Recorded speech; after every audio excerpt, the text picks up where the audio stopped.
Welcome, everyone, and thanks for joining us today. My name is Keelia O'Malley, and I am an assistant professor with the nutrition program at the Celia Scott Weatherhead School of Public Health. I'm also the associate director for the HRSA-funded Tulane MCH Nutrition Leadership Training Program and the USDA-funded Louisiana Collaborative for Diversity in Nutrition. We're proud to host this webinar today in partnership with the Tulane Undergraduate Public Health Nutrition Program. We're thrilled to have three public health practitioners with us today who will be sharing a bit about what drew them to public health nutrition, as well as the diverse range of careers that exist within the field. We'll take all questions at the end of the presentation during a 15-minute Q&A period. You're welcome to ask a question at any point during the webinar by entering it into the Q&A box on the bottom of your screen. The recorded webinar will be available after the end of today's live session and will be shared with everyone who pre-registered for today's event.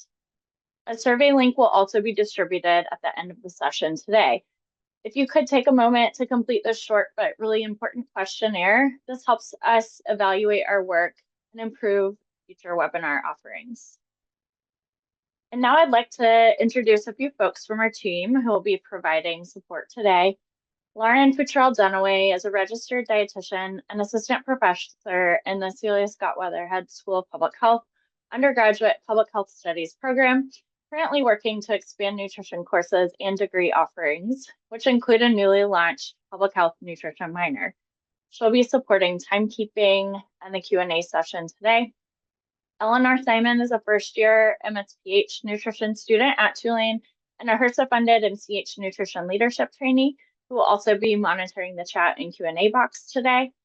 And finally, the moderator for our panel session today is Alexandra Mack.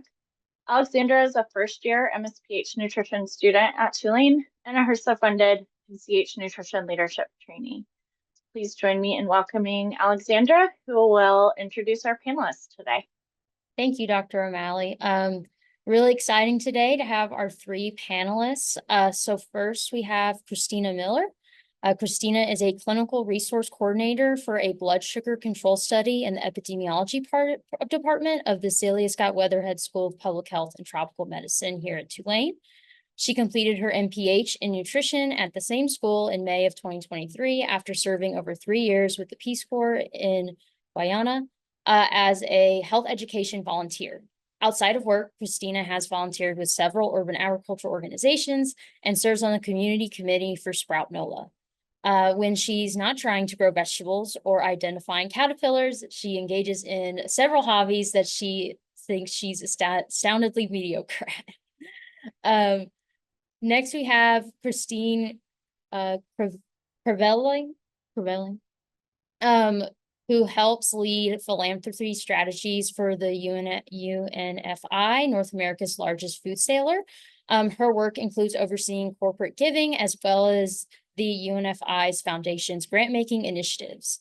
With a background in public health and nutrition, Christine is dedicated to advancing food systems, sustainability, and equity, and her work focuses on empowering grantees who are tackling some of the most pressing challenges in our food system with an emphasis on climate-smart agriculture, food access innovations, inclusive food business development, and strengthening local food economies. And then lastly, we have Jacqueline Fuchs, which is, she is a public health nutrition practitioner and second-year PhD student in nutritional sciences at Cornell University. She's originally from Miami, Florida, and earned her Bachelor's of Science in Dietetics and Sociology from the Florida State University and a Master's of Public Health and Nutrition from Tulane University in the School of Public Health and Tropical Medicine. Before pursuing her doctorate, she led statewide programs as Director of Community Health and Nutrition for Feeding Texas, overseeing initiatives to improve food access, nutrition education, and reduce insecurity for marginalized populations. Passionate about health equity and cultural responsive innovation, Jacqueline now brings her field of expertise to her research in Cornell's Nutrition Liberation, Food Sovereignty, and Justice Lab. So welcome. First question, just to kind of get started, what drew you to public health and more specifically to public health nutrition? And maybe we'll start with Jacqueline. Thank you. I would say that originally, I can take it back a little bit, but originally I started off in dietetics at Florida State University, chose this major because I wanted to just get into the food world. And I was very interested in culinary arts. FSU didn't have a culinary arts program.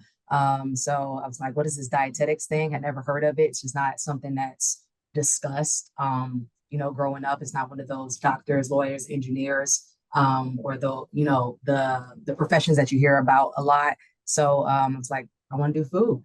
And through that path and through those classes and that coursework, I strayed away from my culinary interests and learned a lot more about the public health side of things, about community nutrition, and about social innovations and programs that were happening around in the food system, across the food system. So with that, I tacked on sociology as a second major to understand a little bit more about some of those elements. And from there, that's where I learned more about what public health was, just as someone entering college, not understanding what that even meant. And I dove into it from there, and that has sparked my career thus far. But yeah, that's kind of where it started and what drew my interest was those classes and learning about public health a little bit more deeply. Nice. Yeah, I felt that way too in undergrad, where I was like, what is dietetics? Why have I never heard of this before? Uh, that's really cool. Maybe next we could do Christina. Sure. So last century, when I did my bachelor's, I actually studied urban geography and cultural anthropology. And it was very clear to me then that health is influenced by several unrelated aspects. And I say that I started studying nutrition when I picked up a former volume textbook of Wordlaw's Contemporary Nutrition Issues and Insights for 39 cents. And I read it cover to cover like a magazine. And I decided to go back to school for nutrition and dietetics because it kind of fit together some of the pieces that I'd seen previously. And I had a really great professor and advisor at the University of New Mexico named Beth Jimenez, and she basically pointed out that everything that I'd been doing was under public health. And that's how I started on that path. Christine, would you like to round us out? Sure. Yeah.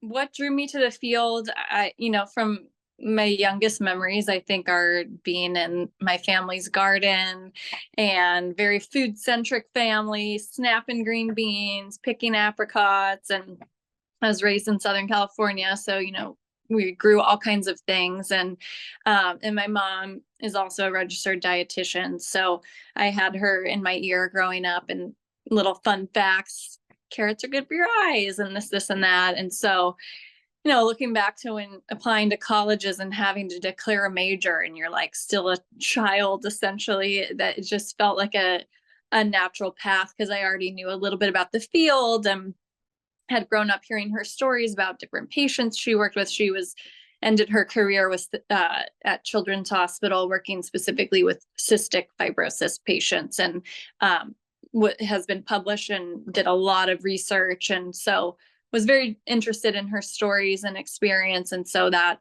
led me to apply to Cal Poly San Luis Obispo for my undergrad degree in nutrition. It's interesting to see how everyone kind of has a different journey of how they get there, but we all end up here with dietetics. So kind of falling into that, are there any stories you have kind of in how your career path has developed and how maybe you got to your current position or organization that you would like to share? And anyone can go, since that's kind of a long question. You guys can think about it and then. I could start. So since I did go back to school over a period of time, my CV is very colorful. It's kind of gone all over the place. But when I was in Peace Corps Guyana, I actually started working with older adults that had diabetes and helping them with both like health literacy and nutrition education, and in relation to diabetes. And I knew that when I finished my master's, I wanted to go into research, but since my interests were all over the place, I didn't really have like a broad focus. And my resume actually got passed to by two different people to the investigator of the study that I work for now, which is a blood sugar control study. And it's kind of the precursor of adults dealing with diabetes and chronic disease. So that's actually how I got into my current position. It was very much luck and timing, but there is also putting in the work. And add on to that, I would say my career path to date is a journey of learning and impact. I would say every stage, whether it be through school or through life or through your work experience, teaches you something. And I think as you see those things connect, it creates itself into like this beautiful career, if you so choose. For me, that was the trajectory from undergrad and just this interest in food and learning more about what that looks like for people and those who have access and those who don't, and all the factors and facilitators that contribute to that. And then we do this MPH thing. What's that about? So just continuing to stay curious, and then going to Tulane School of Public Health and Tropical Medicine. And in my MPH, I would say that's really what sparked the work experience and diving deeper into all of these opportunities. Throughout my MPH, during those 2 years, I worked at Second Harvest Food Bank as a nutrition coordinator. So I led nutrition programs throughout Southern Louisiana.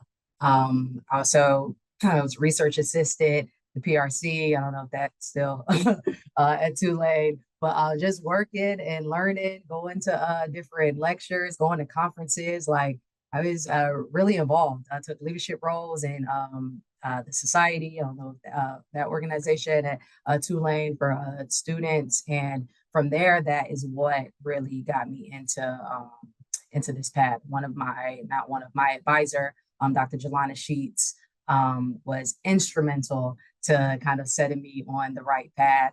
We had what was it called? Extra credit opportunity in her community nutrition class. That was to engage with a community partner, in Second Harvest Food Bank was my partner of choice, and she kind of connected those conversations, facilitated those conversations. I went to an event, I helped out, I volunteered. There was a job opening. Like the first day that I showed up to volunteer, I was passing out stuff, and I'm like, it was a little hectic, and I'm trying to organize things and really proving myself on the job training. Really for this volunteer and this extra credit assignment. And then I ended up being nutritional coordinator, started like the following week. And I was there for, 2 years time that I was in New Orleans. And yeah, and then from there, completed my MPH, did my dietetic internship the following year, and then transitioned into a managerial role at Feeding Texas, also running nutrition programs. So I ended up being the director of community health and nutrition for Feeding Texas, leading a statewide strategy across Texas for several nutrition programs. Learned a lot through that, and just continue to identify the gaps. And I think within that, in that time period, is then sparked the interest into a PhD. Seeing what those gaps are, understanding them, and wanting to kind of dive in a little bit deeper from practice, policy, and research, I would say. And here I am. So that was the journey. I would say staying involved, staying curious, and staying connected to mentors and faculty through the university. Cool. I can go. Yeah, I mean, early in my undergrad years, I thought the career path was go into the dietetic internship and then be a clinical dietitian, and didn't really know that there were options outside of that. But during school was drawn to other things. I helped to start the first college chapter of Slow Food at my university. It was like going to Michael Pollan talks, and like was very obviously interested in more public health, ag to nutrition pathways type of work, but still really didn't understand what a career path could look like in those spaces. So applied for a dietetic internship and didn't get matched, which I thought was like the end of my life at the time as a 21-year-old. And I think like the match rate is like 50%. Lots of problematic things with the dietetic internship, but we'll save that for another talk. But so I went back to the drawing board of what do I want to do? I can't do much with a bachelor's in nutrition. And I got a job at Whole Foods in the deli and thought I could work my way up to be a buyer or something fun, or get in with their foundation. But I had a mentor in undergrad, a professor of nutrition who in the summers would go to Africa to work with this research team that did like the Project Peanut Butter, kind of fortified peanut butters, and they were doing some other nutrition research, and ended up getting a job with that research team. I was deciding between that and the Peace Corps at the time, and did that for a stint, and and I went to Malawi, Africa, and I was running clinics in rural Africa. And we were not only providing this fortified peanut butter to children that we were screening for food insecurity, but was helping to manage a gut enteropathy study. So I was taking stool samples from kids every day and scoop and poop. And then they've sent, the samples off to the lab, and they're looking for leaky gut and like where in the gut the leaks were. And it was very interesting. So I fell in love with international work and decided this is what I want to do, international nutrition. And that's what led me to Tulane, because they have such a great international public health school. Got to Tulane for my MPH, and Kelia, I think you hired me my first week that I moved to New Orleans to work on the food access study, making groceries study. And I was doing door-to-door food security surveys in the 9th Ward and other neighborhoods around New Orleans. And I said, man, there isn't a grocery store in this neighborhood. Why do I need to ship off to another country? Like, the food access work needs to happen here where I'm from. And so ended up getting my MPH, begrudgingly did the RD program after, and suffered through my clinicals. Knew that was not my path, but man, I sucked it up and did it, and got my RD. And then one of my mentors at Tulane, Adrienne Rathert, she was on the last webinar in the series. She put in a good word for me for a job opening at Propeller, which is a social enterprise incubator in New Orleans. And all of a sudden I fell into the world of social enterprise, and I was meeting with social entrepreneurs and bringing in experts to advise them. And all of a sudden I was in the world of business and business planning, and I fell in love with it, and got to manage Propeller's food portfolio, which included working with social entrepreneurs and a lot of food research. We did the whole time I was there, which was about 7 years, we were working on a healthy food access research with LPHI in schools, and all kinds of wonderful work. We worked with Cantrell's office quite a bit on food economic development initiatives. We had a citywide healthy corner store program at the time, and really just learned a lot about food systems of oppression, especially in the world of entrepreneurship, and coming at food access from a different lens of like building power in the food system. And then COVID hit, and I moved back to San Diego, where I'm from, with my family. And now I work for UNFI, and, going from like a 12-person women dominated nonprofit to a corporation of 40,000 employees has been wild. But I get to lead the philanthropy strategy for the company and bring my impact to a whole different level. And I lead the foundation day to day and led them through strategic planning, and I'm really proud about where we landed. So yeah, my career path everything works out for a reason. There was points where I was like, oh my God, what am I doing? And it all worked out, and just really fortunate that I took on things that scared me a little bit, and learned a lot, and landed in a really awesome, impactful role. Thanks, guys. Yeah, it's always so interesting to hear all the different things you can do in this field. Because I think everybody starts out with like, I'm just going to do clinical, if you're going to do dietetics or be in nutrition. So it's always nice to hear how everyone kind of discovers different things in their own way.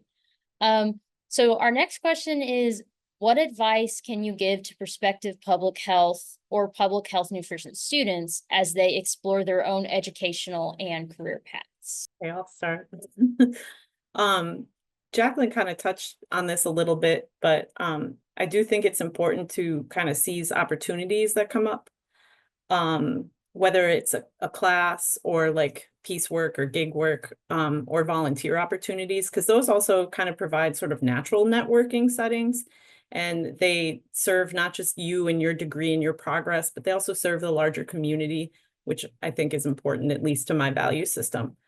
And also, even if your job kind of drives you crazy, if there's aspects of it that really don't serve you, I think it's really important to take pride in the work that you do and be willing to stand up for it, because the thing is employers will call you back.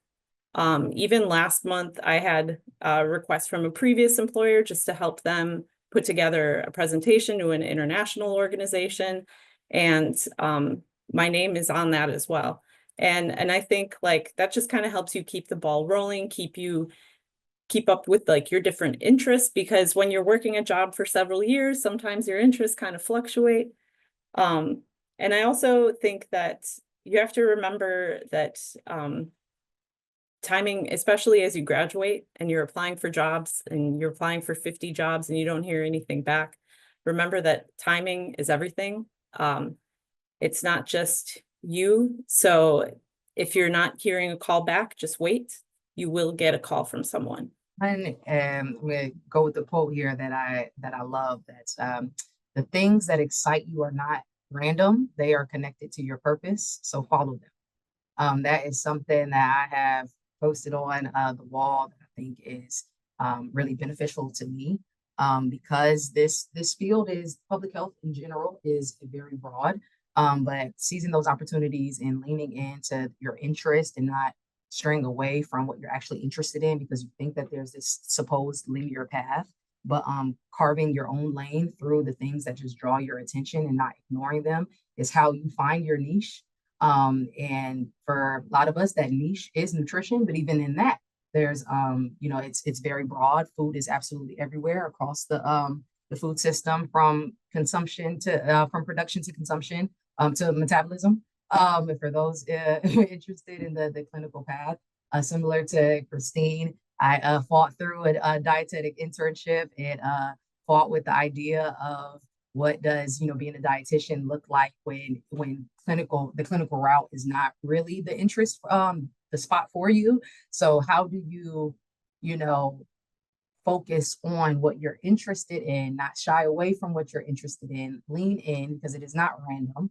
Those are the things that you should be doing. Those are the things that you should be spending a lot of your time on. So what does that look like in this space? So for me, the advice that I would say is to don't shy away from your interest because someone has told you or you think that you're supposed to be going on a specific path, and stay curious and embrace all of the opportunities. And also the connection of your network.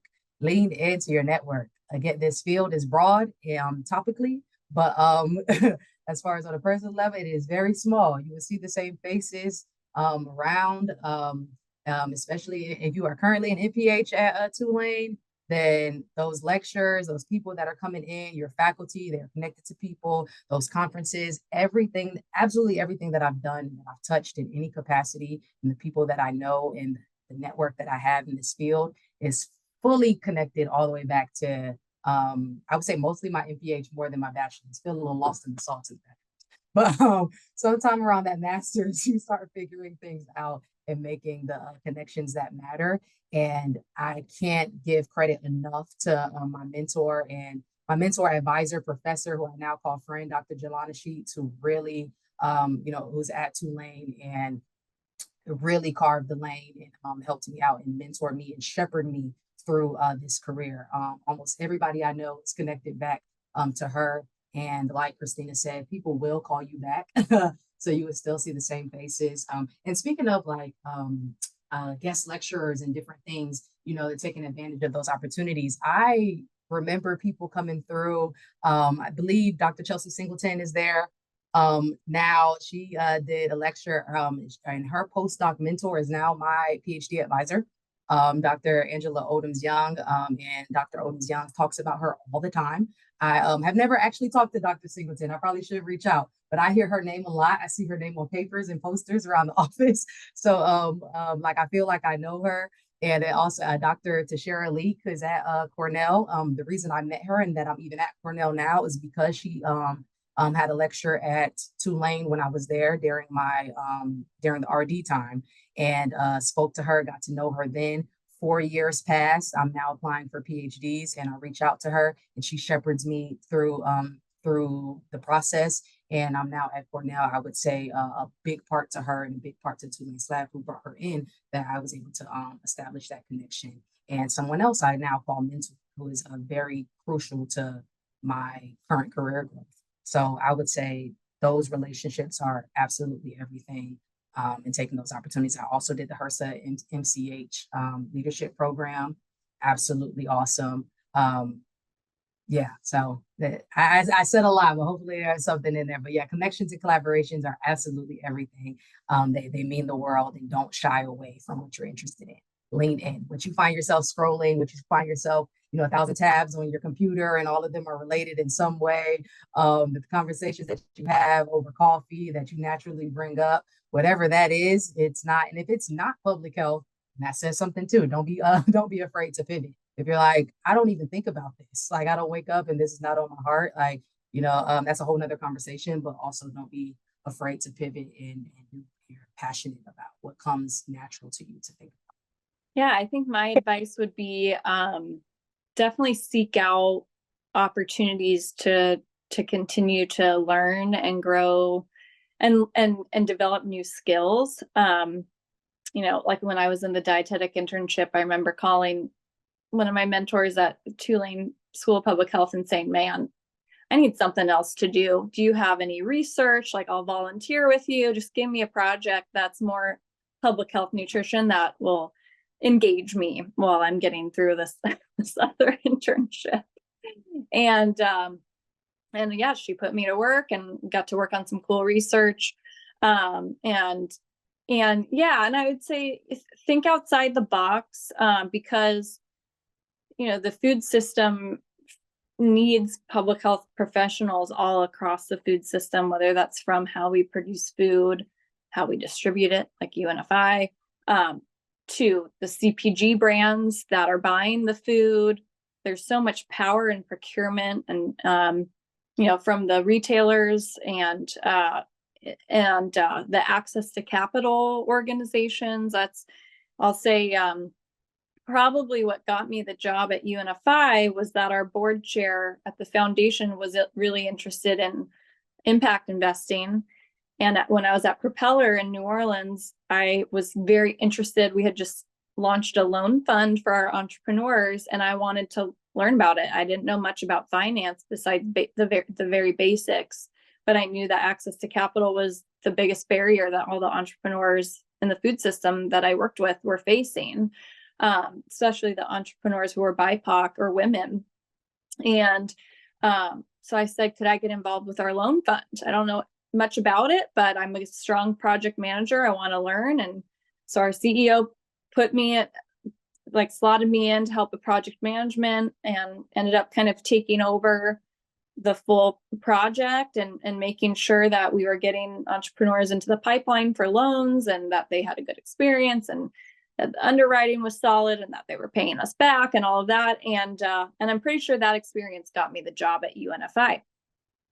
A dietitian, public health professional would not normally be involved in anything like that. But, I think just taking those opportunities of, I know nothing about that and I'm going to go learn it, I think makes you a really well-rounded candidate when you do go out to apply for jobs, and helps you stand out. And there's so many cool organizations in the access to capital space who need public health eyes. So like CDFIs, like the reinvestment funds or mission-driven finances of the world. Those are all organizations that are transforming the public health through who gets money and what businesses can grow and scale. And I think that's something that we don't talk about much at all in public health, and somewhere where I think our skill sets could be very valuable, especially in terms of like who can open a grocery store, where, that kind of city planning element. So yeah, I think that would be my advice, and just do the things that you're like, oh, I don't know anything about that, but take the chance and learn it. And I think that's what's most impressive for a potential like hiring manager, is to show that you have that appetite to learn and grow and continue to like grow your skill set and take on new challenges. I think that really says a lot. Well, thanks, guys. As a student myself, I'm just soaking this all in. So thank you for the great advice. Our last question before we kind of open it up to the group. Are there any upcoming internships or job opportunities through your organizations or associations that you'd like to share about?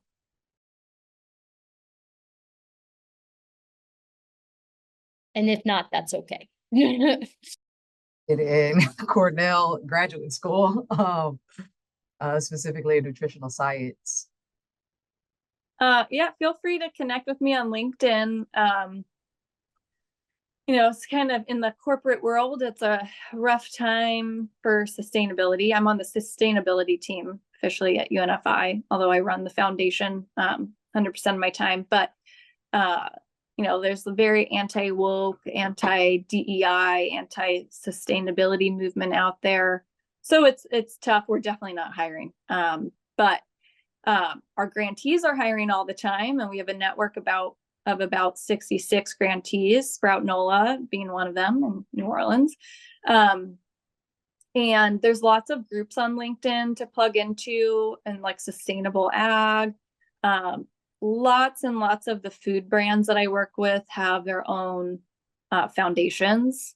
The Newman Zone, the Bob Red's Mill, the Nature's Path, Cliff Bar, Chobani, like they all have really cool impact projects going on. Whole Foods Foundation.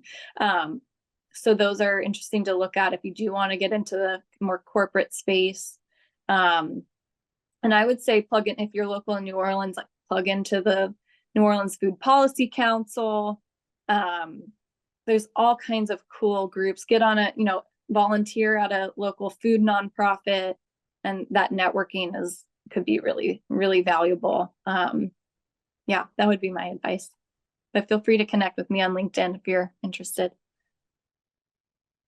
And you're more than welcome to reach out to me via email, but don't shy away from opportunities at universities for like even temporary work. Like even if you are on the full-time job market, if you are able to and have the capacity for temporary positions, labs at universities are always looking for extra hands, and you don't necessarily have to be. Of course, leaning on undergraduate students is awesome, but some more senior level folks as well as of interest to do, some data collection for a temporary, project or grant. So it's a good way to get some money and get some experience into research based off of your interest. So look at local universities. There's a lot of remote opportunities as well. Even at Cornell, my lab has way too many people, but there's other labs around here that have job advertisements on LinkedIn and the other one for jobs.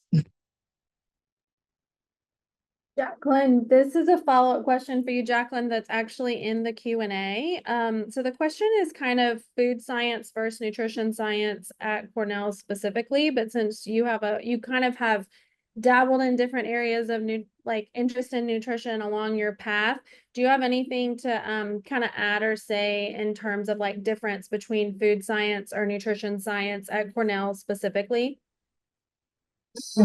Yeah, so very different building departments and division. Interestingly enough, there's not a lot of unfortunately, I mean, honestly, there's not a lot of collaboration across those departments. I am in human ecology, and nutritional science houses 4 concentrations, and community nutrition being one of them. So which is very different in so many ways. Specifically, I study the intersection food systems, health equity, and social inequalities, and kind of focused on how structural and social determinants influence dietary behaviors. and things like that. Whereas food science is housed in CALS, which is College of Agricultural and Life Sciences. So different part of campus and a whole different set of faculty that I am not engulfed in too much, but a lot more agricultural work in comparison to a lot of the human and metabolic and work that's done mostly in nutritional sciences side of Cornell. And there's a lot in the community nutrition that from a standpoint touches on what is happening in cows. But unfortunately, those conversations aren't happening enough. Definitely think there's room for improvement there. But I would say look specifically into cows and their food science program and the faculty that over there are probably better suited. If there's any interest in what that looks like for community nutrition, then maybe nutritional science, specifically in community nutrition, might be some opportunities to do a food science like project or focus within your thesis interest.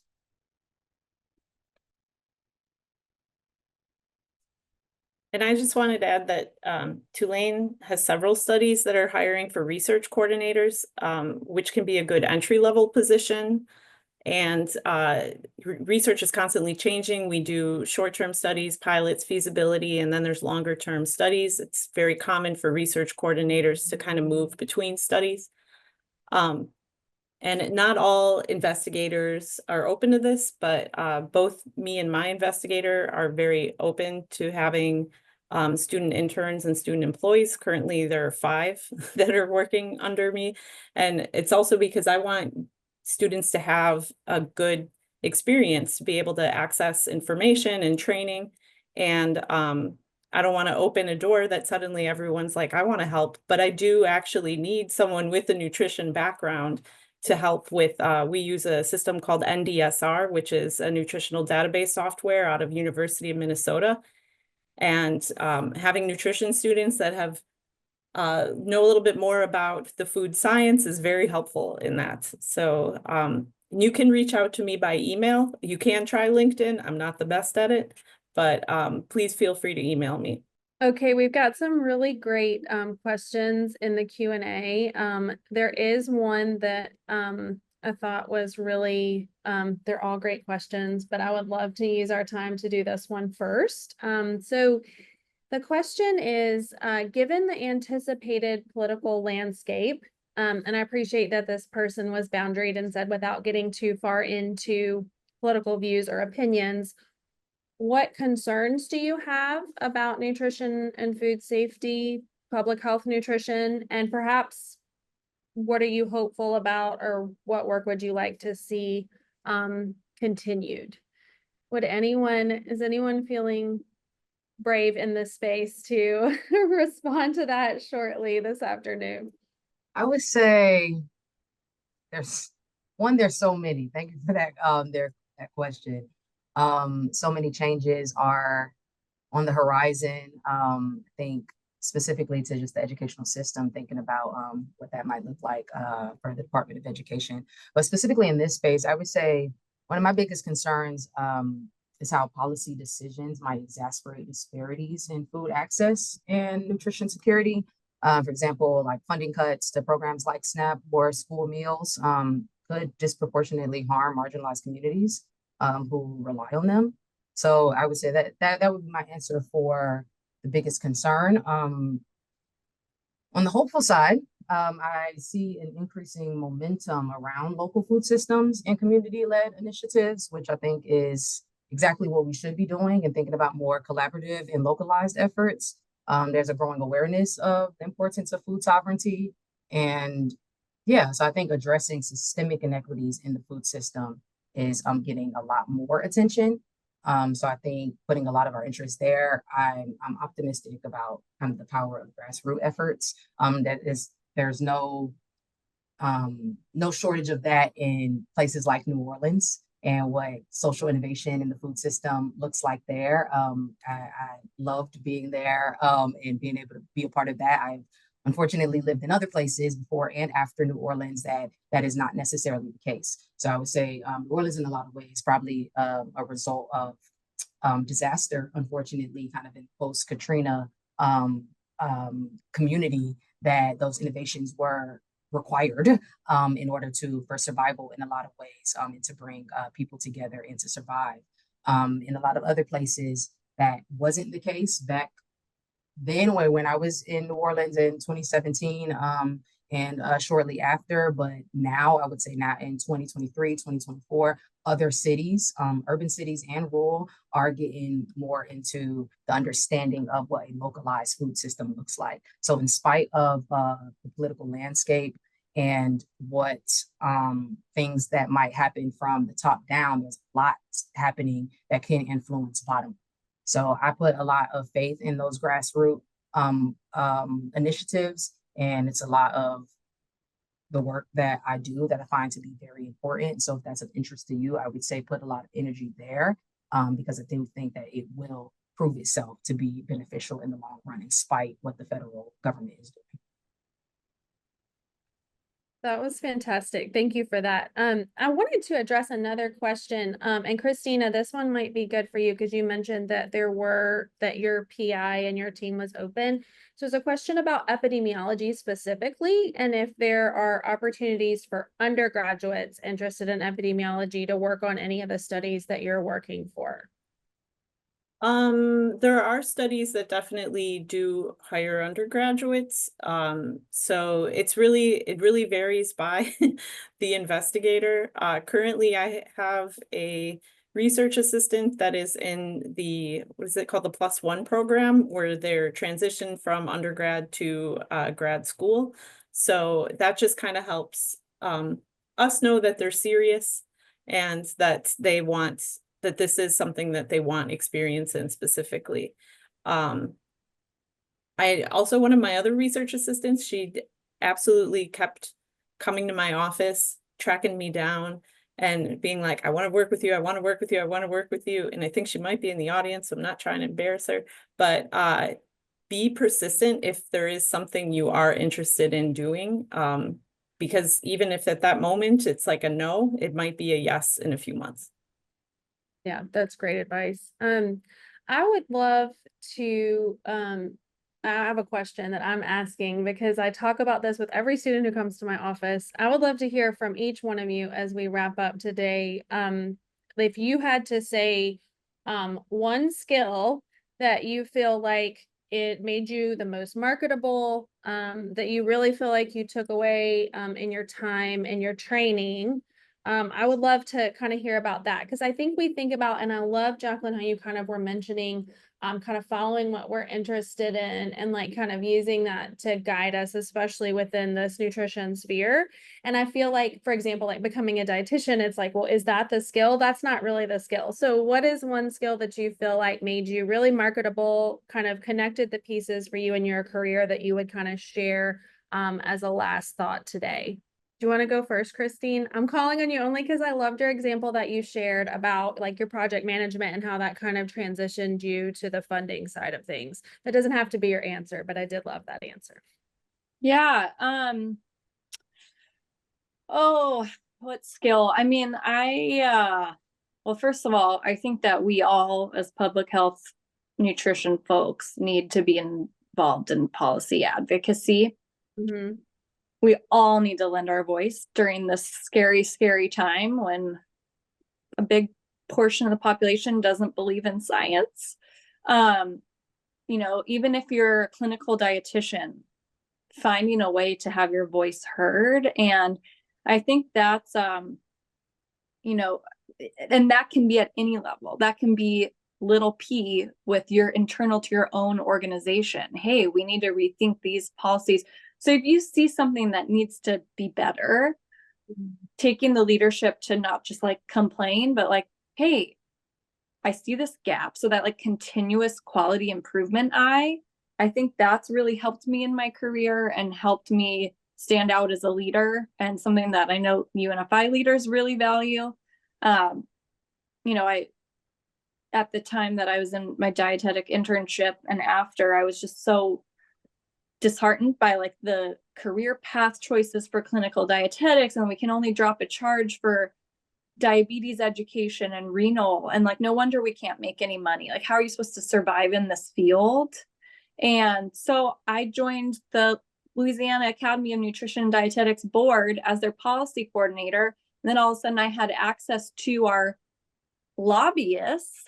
Mhm. And I met with that guy every week, and we worked on Medicaid expansion for obesity prevention, you know. So seeing something that's wrong or right, and just taking the leadership to say this needs to change. Mhm.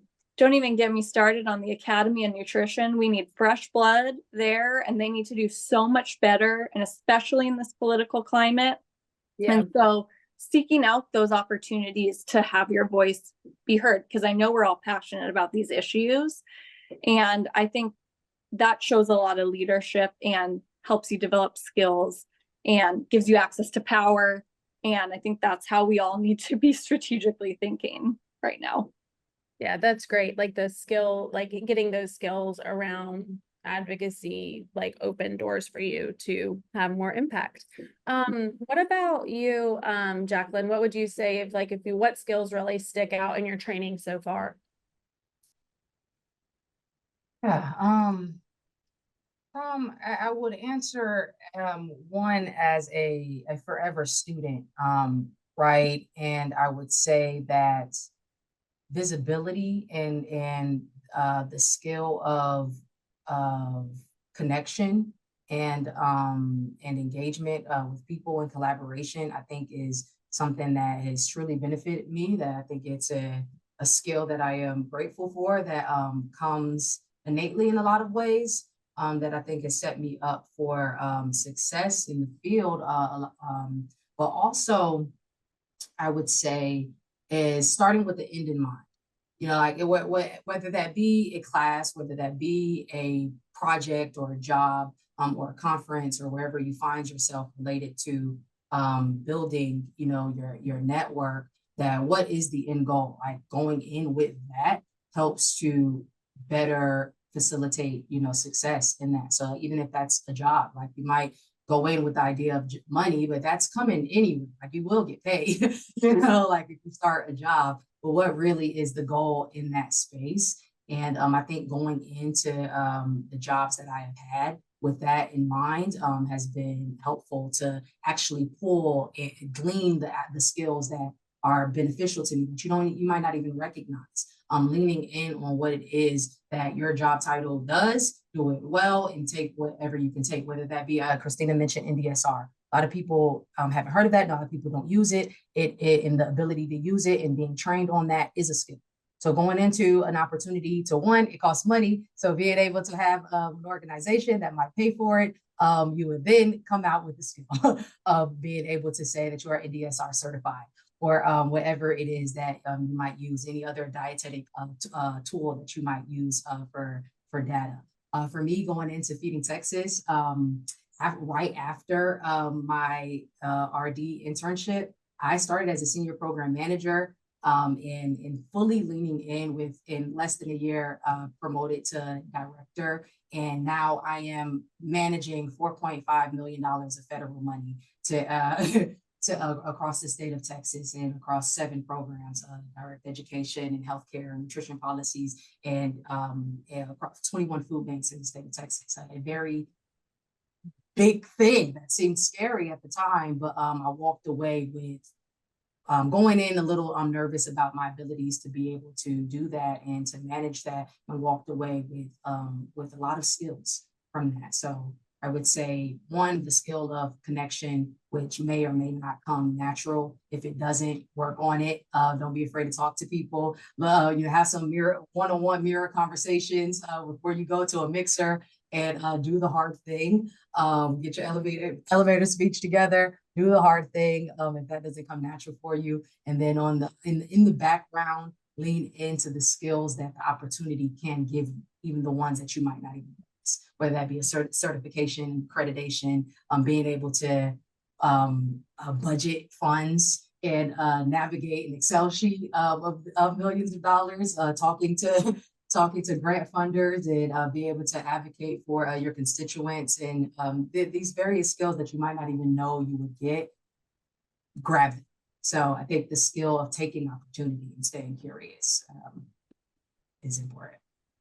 That's great. Thank you. Yeah. So I heard a lot about like being strategic, networking, and then being open to skills that you may not even see the value add, like budgeting and management and Excel. Christina, what would you add as we wrap up? What would you say the biggest skills that you feel like have been the biggest value add for you in your career?